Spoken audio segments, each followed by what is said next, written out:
पाकिस्तान और हांगकांग के दरमियान नए बिजनेस डील्स एक नई इकोनॉमिक दोस्ती का आगाज है। ये पार्टनरशिप्स पाकिस्तान की इकोनॉमी को स्टेबल करने में भी मदद देगी। दोनों ममालिक के दरमियान हालिया मीटिंग्स के दौरान पाकिस्तान के फाइनेंस मिनिस्टर मोहम्मद औरंगजेब और हांगकांग के चीफ एग्जीक्यूटिव जॉन ली केचियू के दरमियान इंपॉर्टेंट डिस्कशन हुई। इनका फोकस सिर्फ इकोनॉमिक कोलैबोरेशन तक लिमिटेड नहीं था, बल्कि सिक्योरिटी कंसर्न्स और स्ट्रेटेजिक पार्टनरशिप्स को भी एड्रेस किया गया। ये मुलाकात सिर्फ एक डिप्लोमेटिक गेस्चर नहीं थी, इसमें कुछ इंपॉर्टेंट इनिशिएटिव्स का प्लान बनाया गया है जो दोनों रीजन्स की इकोनॉमिक स्टेबिलिटी के लिए जरूरी हो सकते हैं। पाकिस्तान ने हांगकांग स्टॉक एक्सचेंज में अपनी कंपनीज की लिस्टिंग्स का एक प्लान प्रपोज किया है।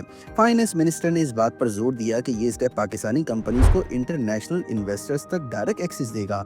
ये सिर्फ पाकिस्तान की कंपनीज के लिए नहीं, बल्कि हांगकांग के इन्वेस्टर्स के लिए भी फायदेमंद होगा, क्योंकि उन्हें नए और डाइवर्स इन्वेस्टमेंट अपॉर्चुनिटीज मिलेंगी। इस इनिशिएटिव का एक और फायदा ये होगा कि पाकिस्तानी कंपनीज अपनी वैल्यूएशन इंप्रूव करेंगी और इंटरनेशनल क्रेडिबिलिटी एस्टेब्लिश करेंगी। ये हांगकांग के कैपिटल मार्केट्स के जरिए पाकिस्तान की ग्लोबल आउटरीच का एक बड़ा स्टेप है। पाकिस्तान ने पांडा बॉन्ड्स लॉन्च करने का प्लान भी अनाउंस किया है, जो कि हांगकांग के इन्वेस्टर्स के लिए एक अट्रैक्टिव फाइनेंशियल इंस्ट्रूमेंट बन सकते हैं। पांडा बॉन्ड्स के जरिए पाकिस्तान का एम है कि वो अपनी फंडिंग सोर्सेज डाइवर्सिफाई करे और चाइना के कैपिटल मार्केट्स के साथ अपनी इकोनॉमिक टाइज मजीद मजबूत करे। फाइनेंस मिनिस्टर ने एस्टिमेट किया कि ये बॉन्ड्स 200 से 250 मिलियन डॉलर का रेवेन्यू जनरेट करेंगे, जो कि पाकिस्तान के करंट अकाउंट डेफिसिट को मैनेज करने के लिए एक इम्पोर्टेंट कंट्रीब्यूशन हो सकता है। मीटिंग्स के दौरान हांगकांग के बिजनेस लीडर्स ने पाकिस्तान की सिक्योरिटी कंसर्न्स को भी हाईलाइट किया, लेकिन फाइनेंस मिनिस्टर ने उन्हें यकीन दिलाया कि पाकिस्तान की हुकूमत इस मसले को सीरियसली एड्रेस कर रही है।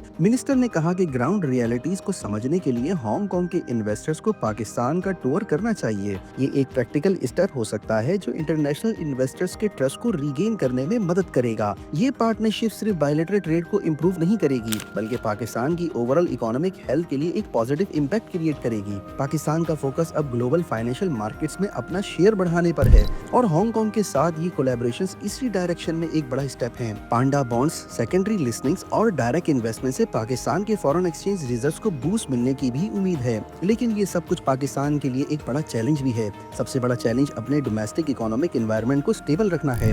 अगर सिक्योरिटी और पॉलिटिकल स्टेबिलिटी का मसला सॉल्व ना किया गया तो ये इंटरनेशनल कोलैबोरेशंस ज्यादा अरसा सर्वाइव नहीं करेंगी। साथ ही हांगकांग के इन्वेस्टर्स को भी अपनी तरफ अट्रैक्ट करने के लिए पाकिस्तान को long term economic policies implement करनी होंगी। पाकिस्तान और हांगकांग की इन बिजनेस डील्स को लॉन्ग टर्म सक्सेस में बदलने के लिए पाकिस्तान को अपने अंदर काफी रिफॉर्म्स लाने होंगे। क्या ये पार्टनरशिप्स पाकिस्तान के लिए एक इकोनॉमिक टर्न अराउंड का सबब बनेगी या सिर्फ एक और डिप्लोमेटिक एक्सरसाइज? ये देखना अभी बाकी है।